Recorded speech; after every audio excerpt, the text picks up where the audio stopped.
भारत पर विदेशी आक्रमण।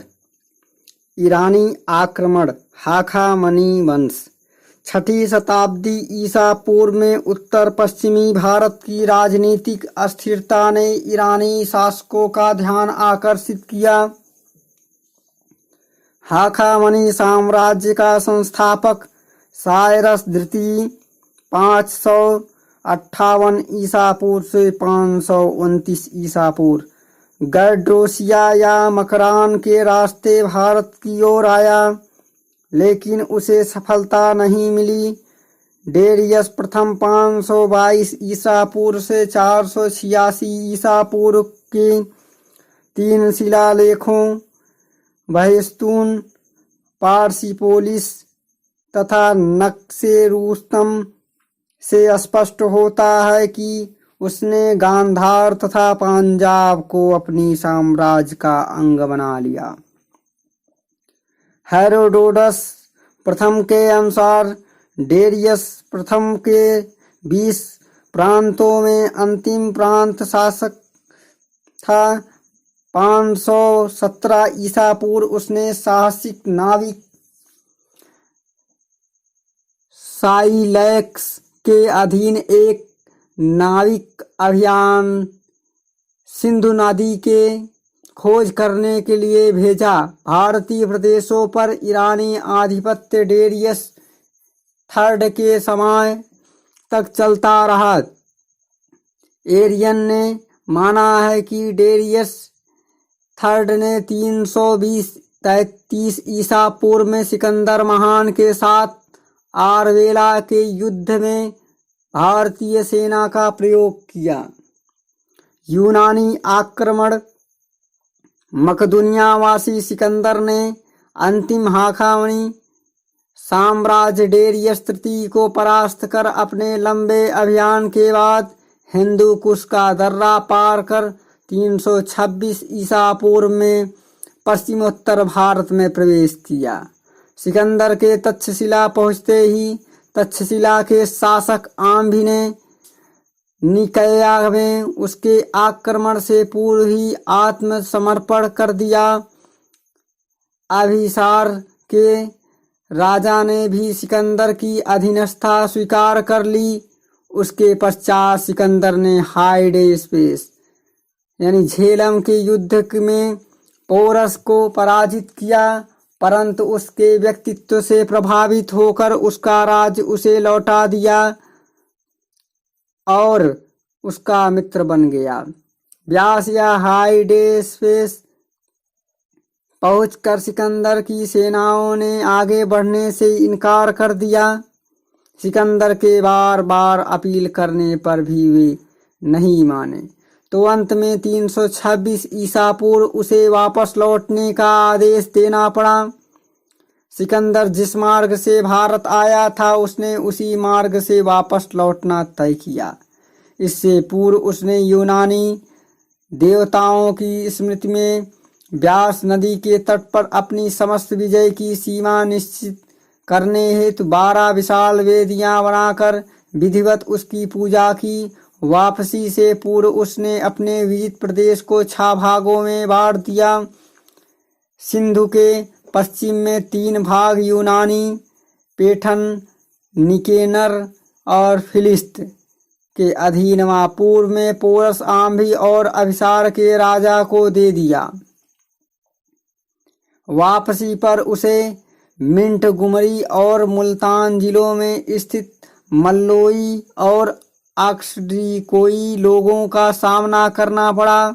सिंधु नदी की तराई में उसे यहाँ के शासक मुसिकेनक के सामना करना पड़ा। निर्याकस के अधीन सेना का बड़ा भाग उसने समुद्र के रास्ते भेजा। वह शेष सेना के साथ बलूचिस्तान और ईरान के रास्ते चल दिया। बगदाद के निकट बेबीलोन में 33 वर्ष की आयु में 323 ईसा पूर्व उसकी मृत्यु हो गई। इस प्रकार सिकंदर का मृत्यु हुआ। कहाँ हुआ? बेबीलोन में। सिकंदर के आक्रमण के प्रभाव भारत और यूनान में अत्यंत संपर्क बने और 4 भिन्न भिन्न स्थल मार्गों और जल मार्गों के रास्ते खुले। यहाँ यूनानी उपनिवेश काबुल में सिकंदरिया शहर, झेलम तट पर बुआ-के-फला, निकया और सिंध में सिकंदरिया स्थापित हुआ। सिकंदर के साथ आए इतिहासकारों की सामग्री में हमें भारतीय इतिहास तिथिक्रम निश्चित आधार पर तैयार करने में सफलता मिलती है। इन इतिहासकारों से हमें भारत की तत्कालीन सामाजिक और आर्थिक स्थिति का पता चलता है। भारत में यूनानी मुद्राओं के अनुकरण पर उलुक शैली के सिक्के तथा छत्रप प्रणाली का अपनाया गया। चंद्रगुप्त ने भी सिकंदर के सैन्य तंत्र की कार्य प्रणाली से प्रेरणा ली थी। भारतीय कला, गंभीर कला तथा नक्षत्र विज्ञान पर भी यूनानी प्रभाव दिखाई देता है।